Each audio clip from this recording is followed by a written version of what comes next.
Hello, Whitefish Bay Middle School. Hope you're doing well.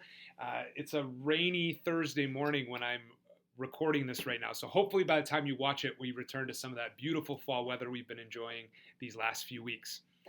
We are on the doorstep of parent-teacher conferences. They are next week, Wednesday from 4 to 8 p.m. and Thursday from 10 till 6 p.m. My hope is that by now you've gone into Family Access and you've scheduled your conferences. We don't have any walk-in conferences available this year. They're all virtual and they're all by appointment. So it's super important that you go in and do that. I know that many of the spots are full, but every teacher has spots still available. So please go in and do that right away. This is obviously new this year since all of the conferences are coming through Zoom, but I want to make sure that I've given you some tips and some ideas to make sure that you maximize your conference time.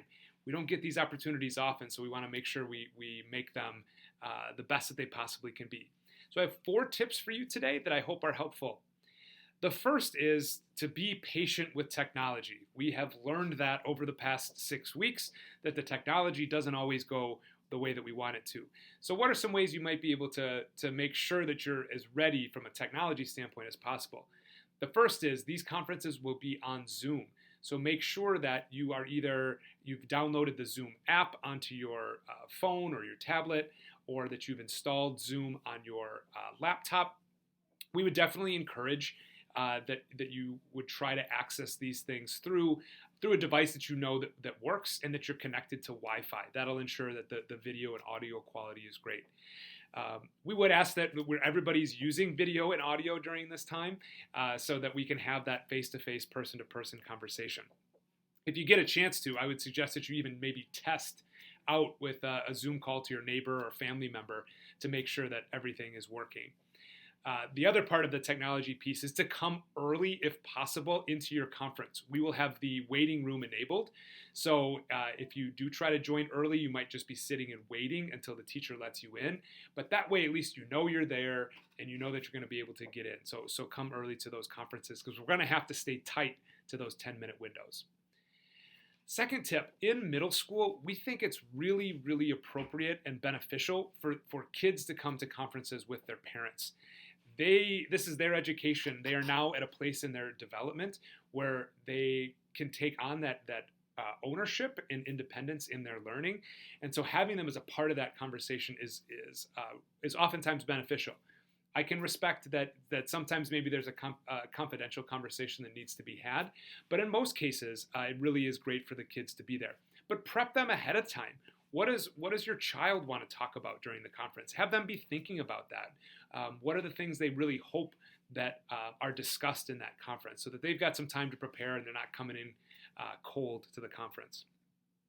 That actually leads me to my third tip, is to come with questions. It's just like when you go to your doctor and you have a physical, they really want you to have questions ready. The same is true in conference time. So what I would suggest is that you sit down with your child and make a list of all of the questions or topics of conversation that you'd like to explore. Then prioritize those using the values of your family. What is the most important for you as a family to talk about? It would be devastating to talk about 1 point you lost on a 2-point assignment and you spend 6 minutes there and you don't have any other time to talk about the things that matter most. What's your child's passions and how are they being explored in that class? How are they as a student or how are they treating other people? So really think about the values of your family and use that as a guide to prioritize the questions that you have or the topics you want to explore. Finally, in this brand new way of learning, we really need now more than ever to understand what's going on at home. 60%, at least 60% of all learning this year is taking place outside of school.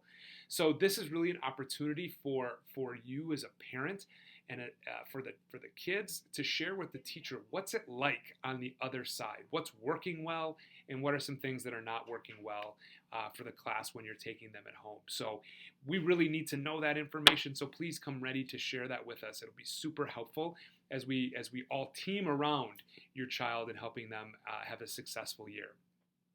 So those are 4 tips. There's probably a lot of other ones out there, and from your past experience with conferences, I'm sure you bring a lot to the table too. But I'm really excited for you all to be able to connect with our teachers. I'm going to miss not seeing you here at school. That's going to be tough. But if you would like a conference with me, please shoot me an email and let me know. I'd be happy to connect with you. And the same is true for our student services staff, for our counselors, for our school psychologists, for our special educators. Let them know if you'd like a conference. All right, everyone. I hope you are doing well. And if you have any other questions about parent-teacher conferences, please let me know. Thank you.